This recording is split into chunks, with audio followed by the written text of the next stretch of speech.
Olá, como é bom estarmos de volta, meditando na Palavra de Deus. Hoje eu gostaria de trazer um tema chamado Vencedores. E convido você a abrir a sua Bíblia na carta de São Paulo à Igreja de Filipos, aos Filipenses, no capítulo 3. Vamos ler. Diz assim o apóstolo Paulo, falando de algo tão importante. Não que eu tenha obtido tudo isto ou tenha sido aperfeiçoado, mas prossigo para alcançar aquilo a qual também fui alcançado por Cristo Jesus. Irmãos, não penso que eu mesmo já o tenha alcançado, mas uma coisa eu faço, esquecendo-me das coisas que ficaram para trás e avançando para as que estão adiante, prossigo para o alvo, a fim de ganhar o prêmio da chamada celestial de Deus em Cristo Jesus. Repare, o apóstolo Paulo está tocando num tema importantíssimo sobre o que é um vencedor. O que é um vencedor, irmãos? Essa analogia que Paulo está falando, como se fosse uma corrida olímpica, né?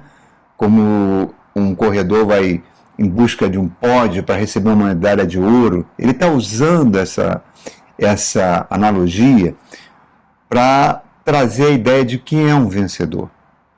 Porque para o mundo, o vencedor são aqueles que ganham, né? Os atletas que chegam em primeiro lugar, ou então aquelas pessoas que têm contratos milionários, que ostentam riqueza. Um vencedor são aquelas pessoas que viralizam nas redes sociais, que conseguem influenciar pessoas, que mostram uma vida confortável, de luxo. Então, o mundo, ele mede um vencedor pelo que ele consegue acumular em termos de bens, de riqueza, como ele conquista, como ele se exibe, né, nas redes sociais para mostrar o que ele conquistou. Mas para o reino de Deus, o que é um vencedor? Será que Deus dá valor a essas coisas, irmãos? Será que Deus dá valor aos ricos? Porque o próprio Cristo falou que um rico dificilmente entraria no reino de Deus, né? Será que Deus está preocupado com a fama, com os cursos que a pessoa possa obter, com os ótimos empregos, com os negócios sensacionais, com as posições políticas, com mandados políticos, ou com a pessoa que tem milhões de seguidores, influenciadores que ditam comportamentos e costumes? Será que Deus considera isso ser um vencedor? Porque para o mundo isso é muito importante. Mas eu te asseguro, irmãos, que nenhum valor disso tem valor para o reino de Deus, né?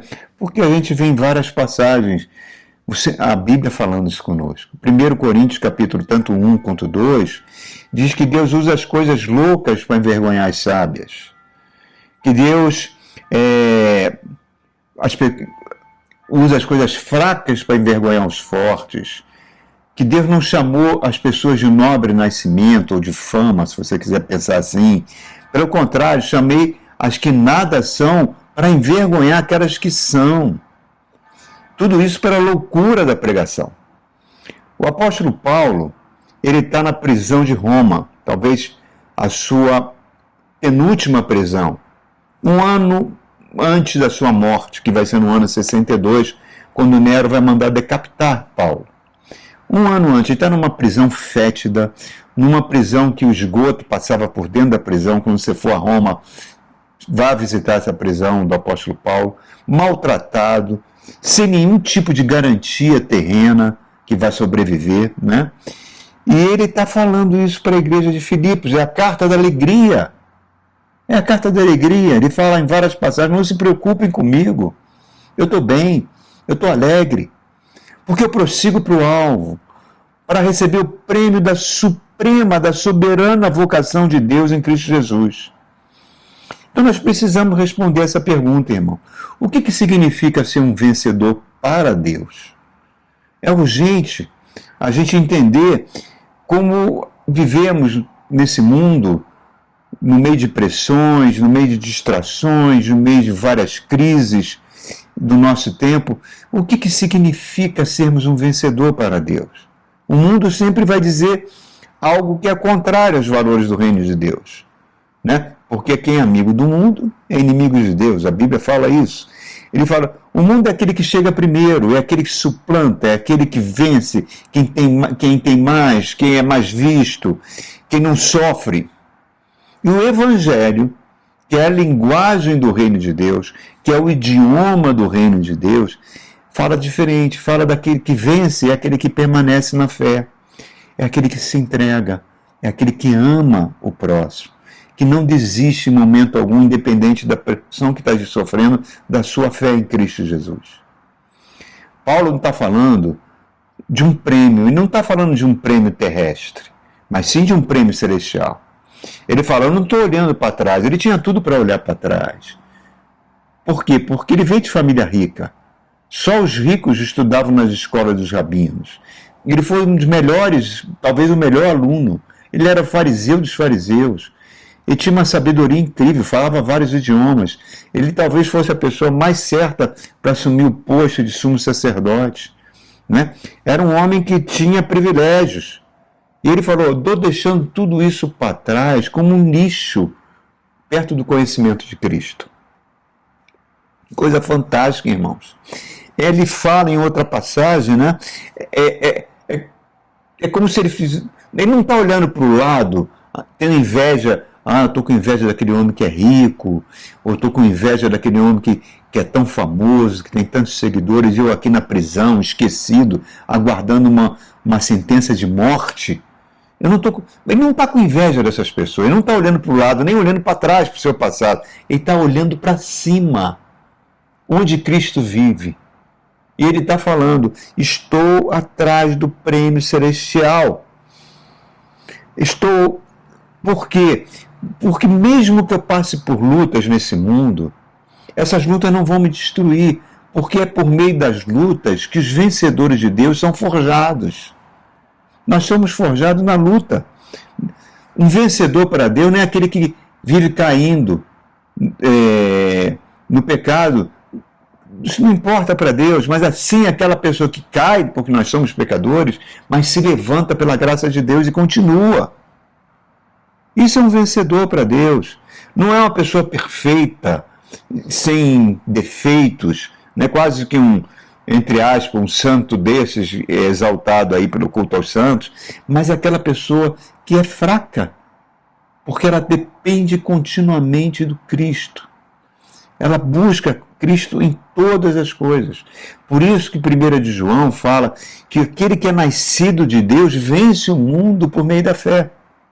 Por meio da fé. A vitória cristã já foi conquistada, irmãos, na cruz do Calvário. O que nós precisamos como corpo de Cristo, como discípulos de Jesus, é travar essa corrida. É a corrida que eu chamo a corrida da fidelidade. De permanecermos fiel até o fim da nossa vida aqui. E reparem, essa linguagem do Evangelho, ela está na contramão. Ela é inversamente oposta ao que é pregado em muitos lugares que se autodenominam igrejas. Porque a gente vê as mensagens de agora, hoje eu sou cabeça, não sou cauda, como eu dou o dízimo, o dinheiro do ímpio tem que vir para mim, eu sou próspero, eu vim para conquistar, para vencer, eu tenho todo o direito de Deus me abençoar financeiramente. Pregações de conquistas, elas enchem igrejas, mas ela não converte ninguém, irmãos. Não converte. Por que ela não converte? Porque ela não gera metanoia, não gera arrependimento, não gera mudança de caráter, não nasce de novo. Jesus conta isso em várias parábolas. Na parábola do cobrador incompassivo, né? Que é aquele homem que vai na presença do rei e devia, alguns milhões de dólares, e o rei libera ele daquela dívida, você está perdoado, não precisa pagar nada, pode ir embora. Quando ele sai, encontra uma pessoa que devia para ele, vamos ver, R$500. E ele cobra daquela pessoa, você tem que me pagar, entra com um processo contra aquela pessoa para mandar ela para a cadeia. E os servos do rei estão vendo isso. Voltam, comunicam ao rei. Aquela pessoa que o senhor perdoou 6 milhões de dólares não está perdoando um que deve 500 reais a ele. O rei manda chamar ele e fala: eu não perdoei a sua dívida que era impagável, não devia você fazer o mesmo com aquela pessoa que te deve 500? Lance ele na prisão, coloca ele na mão dos verdugos que vão atormentá-lo. Por que isso? Porque eu só posso perdoar, irmãos, se o Espírito Santo governar minha vida. Uma pessoa só libera o perdão se ela for uma pessoa que busca ser parecida com Cristo, que é dependente da ação do Espírito Santo. Olha a parábola do fariseu e do publicano. O fariseu era aquele suprassumo do religioso, jejuava várias vezes por semana, dava o dízimo de todas as coisas, e o publicano era o sangue ruim, era o bandido, era aquele que cobrava os impostos torsivos para dar para Roma, era uma classe de pessoas odiada em Israel. Os dois vão ao templo orar. E Jesus diz que o fariseu orava de si para si mesmo. Falava: Senhor, eu sou tal, eu jejuo 3 vezes por semana, sou dizimista, não sou como esse bandidão aqui, esse sangue ruim, esse publicano que está do meu lado aqui, não. E diz que o publicano batia no peito, nem ousava levantar a cabeça para o céu, os olhos para o céu, e falava: Senhor, tenha misericórdia de mim, que eu sou um pecador. E Jesus diz que ele foi justificado. Então, a conversão, irmãos, é a ação do evangelho no ser humano. O fato da pessoa estar numa igreja e encher uma igreja com uma doutrina completamente equivocada, uma doutrina que vai na contramão do evangelho, isso não converte ninguém, irmãos. Certa vez está nos vídeos aí do pastor Caio Fábio, ele fala em vários vídeos dele no YouTube, que um grande líder, né, de uma igreja grande, que tem partido político, essa igreja inclusive tem um partido político, tem banco, né, um banco, essa igreja que construiu o Templo de Salomão, lá em São Paulo, diz que o líder dessa igreja procurou o Caio, logo no início da sua igreja, logo no início, e falou: Caio, olha, eu não posso pregar o evangelho nas minhas igrejas, esse negócio de dar outra face, de alguém tomou a sua capa, você dá uma jaqueta, anda 2 milhas quem está te obrigando,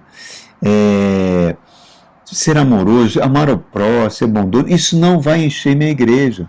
O que vai me encher a igreja é um ensino que você pode chamar de que quiser, mas é um ensino que vai dizer que a pessoa vai ser próspera, vai ser rica, vai ser abençoada por Deus, vai ter a riqueza de Abraão. É isso que enche a igreja. Então repare, irmãos, como é importante a gente ter a noção de o que é ser um vencedor. Paulo está falando desse prêmio celestial. Eu vou buscar no livro do Apocalipse algumas, digamos assim, algumas direções do que seja esse prêmio celestial. Qual o contexto? Primeiro vamos entender, né? Jesus morreu no ano 33, mais ou menos, ressuscitou, subiu aos céus. E ele tinha alertado para os seus discípulos que a cidade de Jerusalém, o templo de Jerusalém, né, a nação de Israel deixaria de existir. E do templo ele falou que não ficaria pedra sobre pedra. Porque eles não reconheceram a visita de Jesus, quando Jesus veio. É isso que Jesus fala, e é isso que acontece. Acontece no ano 70. A nação de Israel se revolta contra o poder de Roma. Nero era o imperador. Nero já tinha matado Pedro, já tinha matado Paulo, né? E quando ele vê os judeus se revoltando, ele chama o general máximo dele, Flávio Vespasiano, e ordena que ele leve as legiões e destrua aquela revolta. Vespasiano entra em Israel com uma grande matança. Flávio Josefo narra isso. Os rios ficavam vermelhos de sangue. Ele entra ali pela Galileia, se dirigindo para Jerusalém. Nesse ínterim, Nero é assassinado pela sua guarda pretoriana.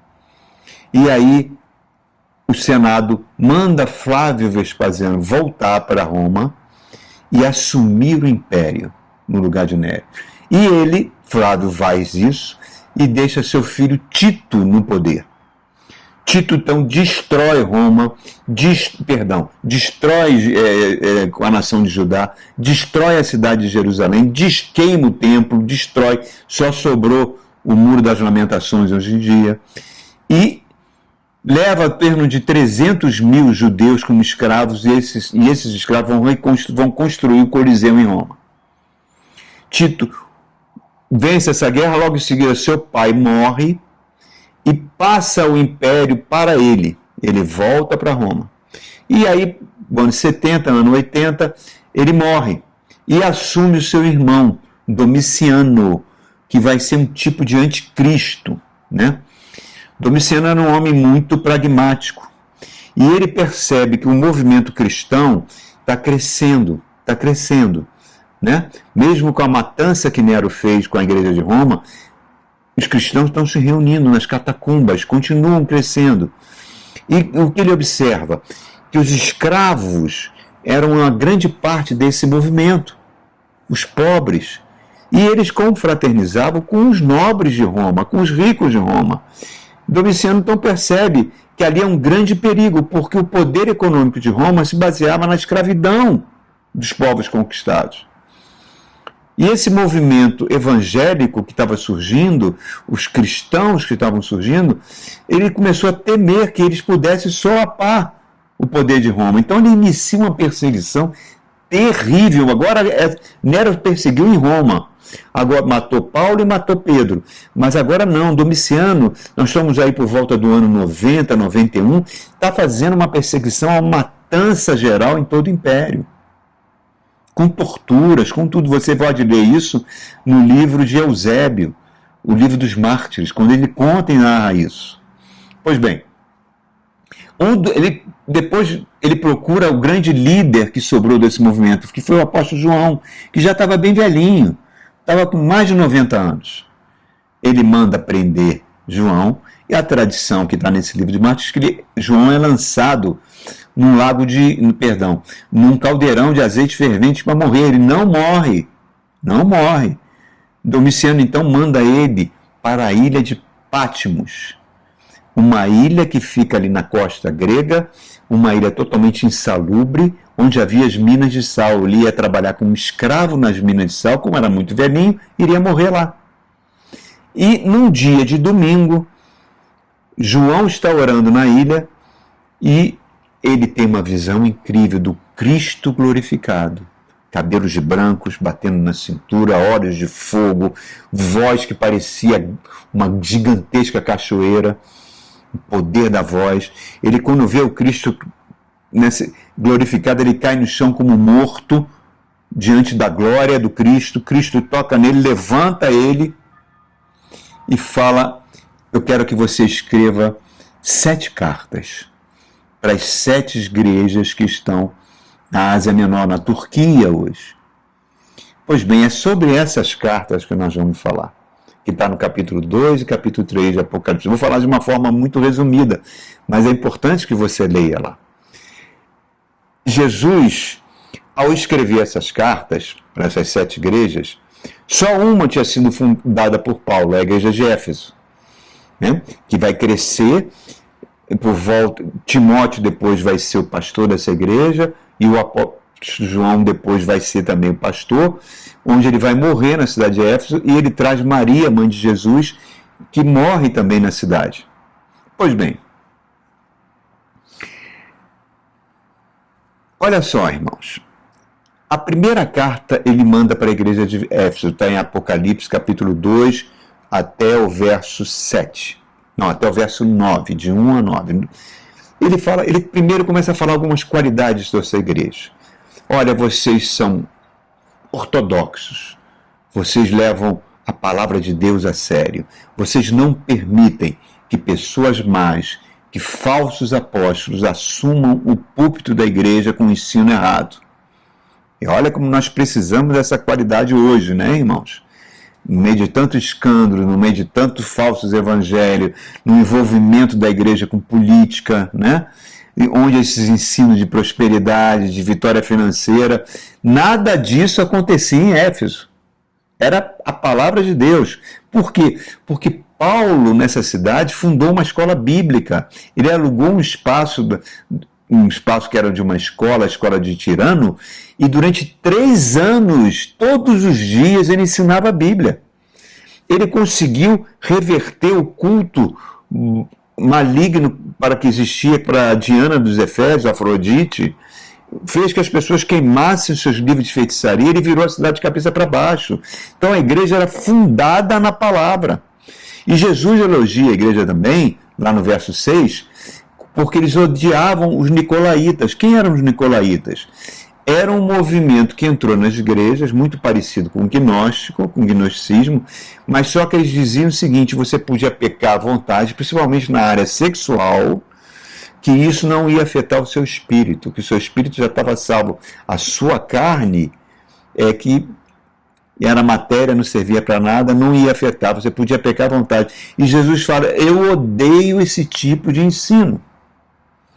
E nós estamos vendo esse ensino presente hoje, né? Pessoas com casamentos abertos, com imoralidades diversas, pedofilia e outras coisas.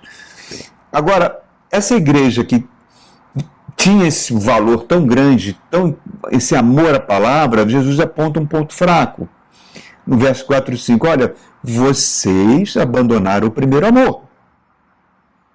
Se vocês não voltarem para o primeiro amor, eu vou afastar o candelabro. O candelabro era um menorá, né? Aquelas 7 lâmpadas que os judeus simbolizavam o Espírito de Deus. Em outras palavras, ele está falando: eu vou tirar o meu espírito da igreja. Isso é a pior coisa que pode acontecer com um crente, irmãos. É o Espírito Santo sair da vida dele, ser ignorado, apagado na vida dele, e todo o espaço vazio ocupado. Lembra de Saul? Diz que o Espírito de Deus saiu, os demônios entraram, ele nem notou. Davi, quando peca com adultério, ele clama no Salmo 51 para o Senhor não punir ele, não tirar o Espírito dele sobre ele. Porque o Espírito de Deus é que nos transforma, que faz a gente viver, né? Então, por isso que ele está falando: arrependa-se e vê onde você caiu. Porque você perdeu o primeiro amor. Que amor é esse? Amor ao próximo, irmãos. Eu não posso dizer que amo a Deus sem amar o meu próximo. Tem uma escritora famosa que falava: eu procurei Deus e não achei, mas amei aquelas pessoas que estavam próximas de mim. Eu amei o meu próximo. E nós 3 nos alegramos. Falando de quê? Na hora que ela ama o próximo, o Deus se faz presente para ela. E os 3 se alegram. É lindo isso, irmãos. Então, caiu. Agora, se voltar, eu tenho uma promessa para você. Está no verso 7. Ele fala o seguinte: eu vou alimentar você com a árvore da vida. Com aquela árvore que está no Éden. A árvore que lá no Apocalipse 22 diz que traz cura para todos os povos. Então você vai ter saúde mental, saúde espiritual, saúde física, tá? Nesse tempo onde as pessoas gastam fortunas com remédios para cura de ansiedade, de depressão e tantas coisas aí horrorosas que estão acontecendo, você vai receber saúde mental, física e emocional. Se você voltar ao primeiro amor, ao vencedor. Olha só. Aí ele manda escrever a segunda carta. A carta à igreja de Esmirna, do verso 8 até o verso, se não me falha a memória, verso 11. Ele diz o seguinte: a igreja de Esmirna, qual é a sua grande qualidade? Ela era uma igreja pobre, constituída por pessoas pobres, mas generosas, doadoras. E Jesus olha para essa igreja e chama ela de rica. O doador é um verdadeiro adorador. Ele chama a atenção de Deus, não é? Aquela viúva que entra no templo e os homens ricos dando ofertas que não lhe fazer falta, mas ela dá 2 moedinhas que era todo o seu sustento e chamou a atenção de Jesus. Porque essa é a lei do Evangelho. A igreja de Tessalônica era extremamente pobre, mas fez uma coleta para ajudar a igreja de Jerusalém. O doador, o generoso, chama a atenção de Deus, irmãos. E recebe um tratamento VIP de Deus. Satanás odeia a generosidade. Tem ódio. Ele quer que você seja egoísta, avarento. E Jesus fala, por causa disso, o diabo vai colocar vocês debaixo de uma grande prova. Ele vai chamar o rolo de compressor de Roma que vai passar na igreja. Domiciano vai mandar matar muitos dentro da igreja. E as mortes eram terríveis. E ele fala, ó, o Satanás está por trás disso. E outra coisa, a sinagoga que tem aqui perto, a sinagoga pertence ao próprio Satanás. Os próprios judeus vão trabalhar para que vocês sejam perseguidos. Reparem, Jesus não adverte a igreja de nenhum pecado. Por quê? Porque o amor cobre multidão de pecados. É uma igreja doadora. E aí ele fala, ao vencedor, aí vem a segunda promessa, que está em Apocalipse capítulo 2, 10 a 11. Eu vou dar a coroa da vida. E você não vai sofrer a morte no lago de fogo, no segunda morte. Em suma, um doador, ele recebe sempre um tratamento VIP de Deus. Terceira igreja, está lá Apocalipse a partir do verso 12 e vai até o verso 17, né? Não, perdão, até o verso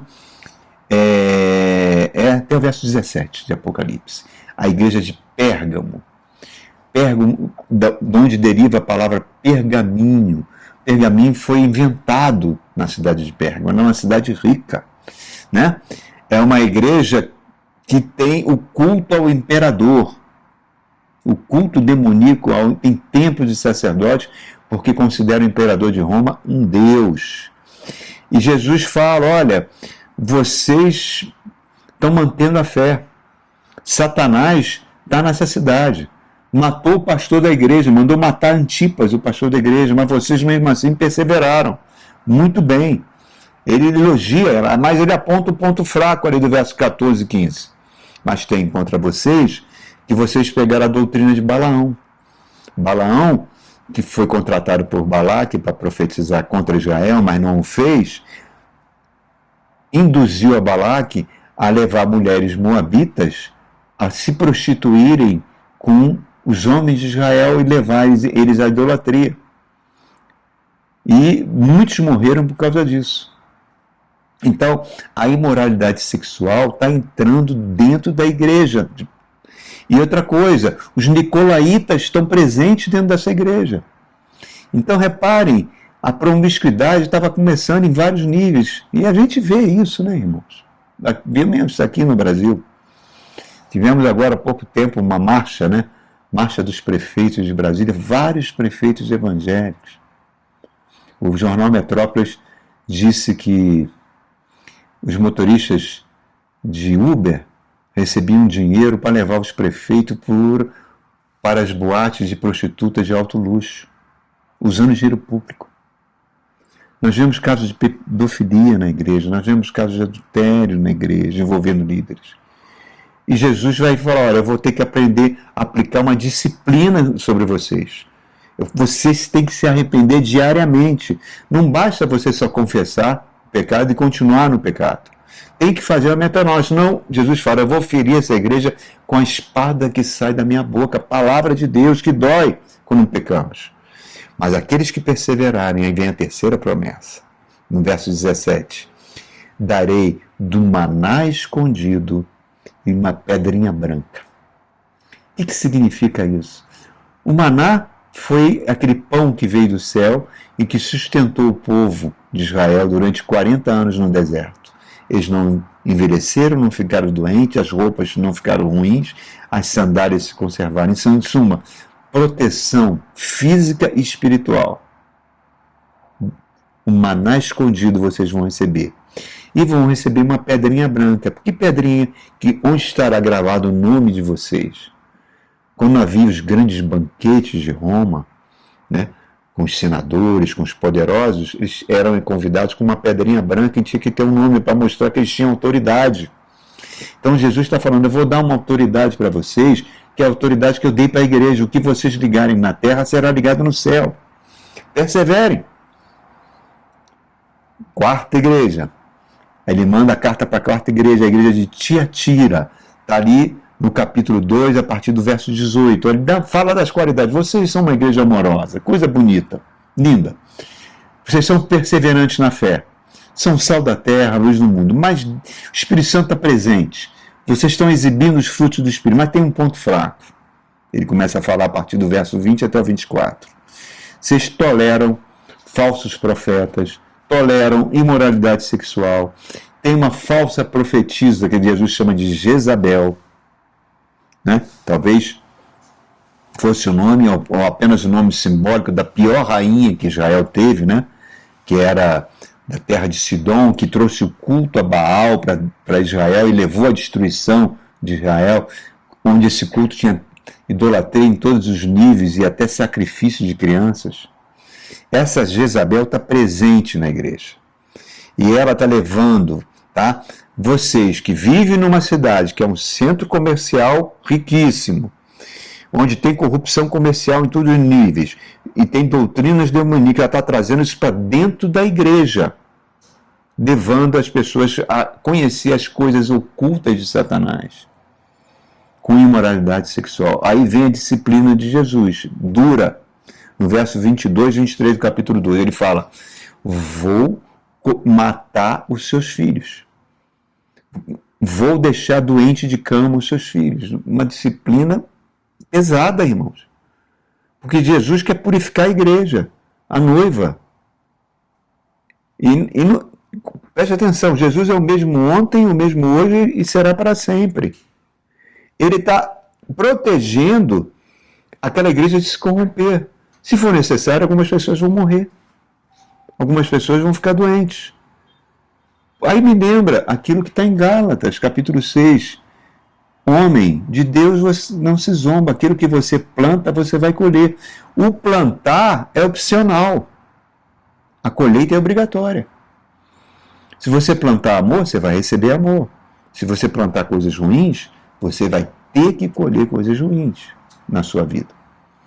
Então, reparem, aí ele vem com a promessa. Os vencedores, quer dizer, os que não seguirem esse tipo de doutrina, quando permanecerem fiéis, eu vou dar o cetro de ferro para quando eu voltar, eles irão governar sobre muitos e daria a estrela da manhã sobre eles. Coisa linda!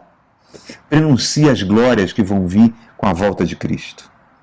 Quinta igreja, a igreja de Sardes, né? Capítulo 3 agora, do verso 1 ao 2. Jesus não fala nenhuma qualidade dessa igreja. Ele fala: vocês parecem vivos, mas estão mortos. Tá? Suas obras não são honestas. Falta o caráter cristão. Olha, irmão, a gente vendo isso, a gente vê como é atual isso, irmão. De vez em quando a gente vê Polícia Federal, Ministério Público, prendendo líderes, processando líderes de igrejas. Angola expulsou uma pseudo-igreja que iria ficar lá para evitar que elas roubassem as pessoas pobres. Sonegação em todos os níveis. Vemos aí essa bancada evangélica, que você pode chamar de cambada evangélica. Pastores com dinheiro vivo, que formam essa coisa horrorosa chamada centrão na política.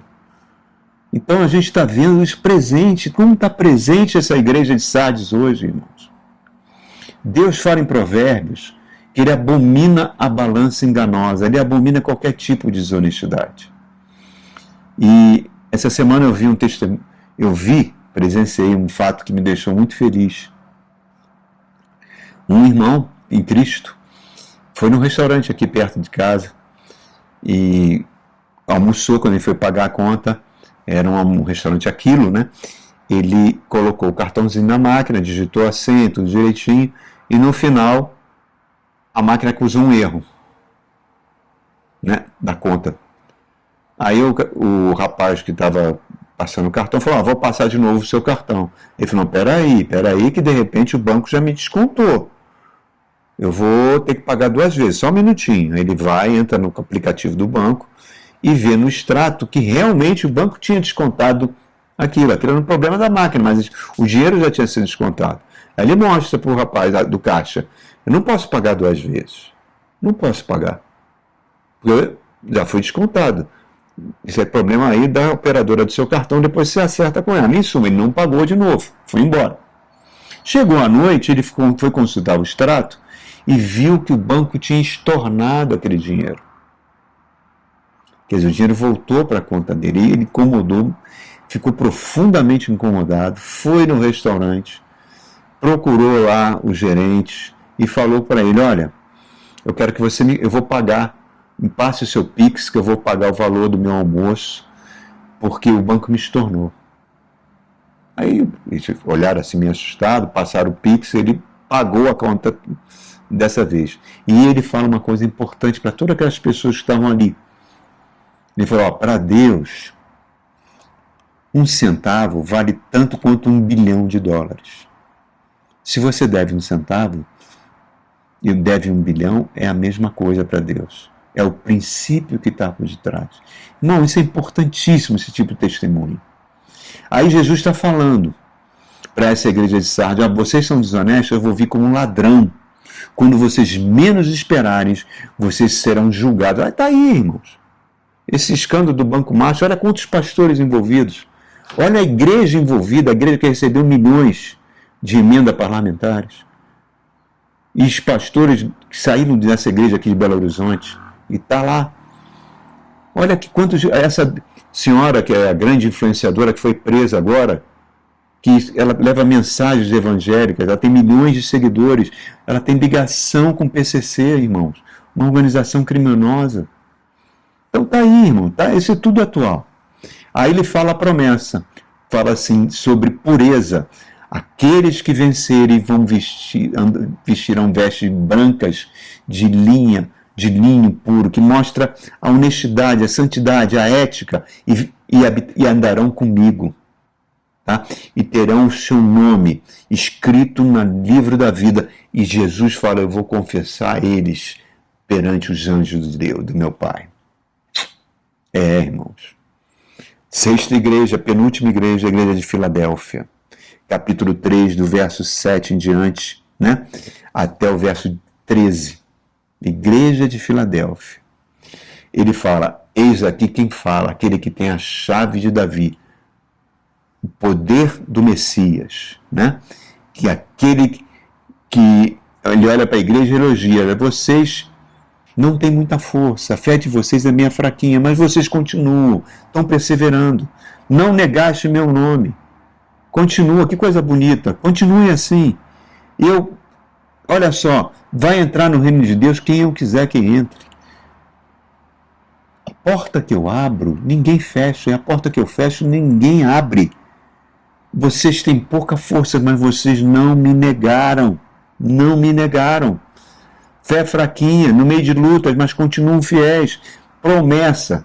Domiciano vai vir aí arrebentando, matando. Mas eu vou poupar vocês da tribulação que vai vir sobre toda a terra, sobre todo o império. Ele fala isso do verso 10 ao verso 12. Lembra Jeremias, né? Falando: ainda que venha a sequidão, eu sou como uma árvore plantada junto às águas, no tempo do calor, minhas folhas continuam verdes, no ano da sequidão eu continuo dando frutos. Pode vir a crise que for, desemprego, fome, o que for, eu estou protegido. E ele fala: o vencedor, eu vou fazer você ser uma coluna na cidade celestial de Nova Jerusalém. E eu vou gravar o nome de Deus sobre o nome de vocês nessas colunas da Nova Jerusalém. Que coisa fantástica, irmão. Aquilo que olhos não viram, aquilo que ouvidos não ouviram, que jamais penetrou no coração humano, é aquilo que Deus tem reservado para aqueles que eles amam. Esse é o prêmio da suprema vocação que Paulo está falando.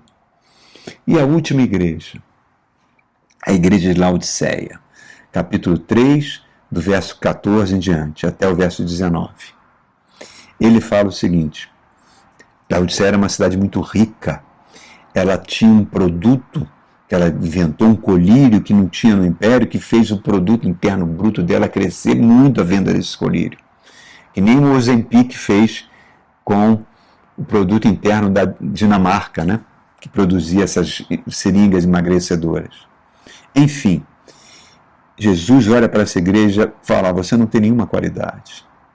Vocês Não são frios, não são quentes, eles são mornos. Eu tenho vontade de vomitar vocês. Por quê? Porque vocês se acham prósperos. Vocês dizem que não precisam de nada. Vocês dizem que e não percebem que vocês estão se mundanizando. Laodiceia sofreu um terremoto, o Império Romano quis ajudar a construir a cidade, eles disseram que não precisava. Eles tinham dinheiro, eles estavam ricos, estão abastados, não precisa de mais nada, nós somos uma cidade mais rica da Ásia Menor. Mas Jesus está falando a vocês, vocês são miseráveis, vocês estão pobres, miseráveis e nus, e cegos, Jesus está falando da condição espiritual deles, e fala, olha, eu queria que comprem de mim o ouro refinado pelo fogo, que significa o seguinte, vocês estão precisando de tribulação, vocês estão precisando de apanhar, para que vocês fiquem mais humildes, fiquem mais dependentes de Deus, enxerguem a verdade sobre vocês, sobre a condição espiritual de vocês, tenham mais zelo pela obra de Deus, mais carinho pela obra de Deus, e se arrependam, comprem colírio, olha que eles vendiam colírio, comprem colírio para que vocês enxerguem a condição espiritual péssima que vocês estão, péssima.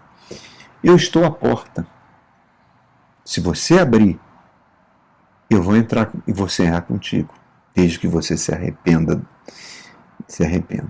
Mas mesmo assim, caso tenha um vencedor na Laodiceia, ele vai sentar no trono comigo, tá?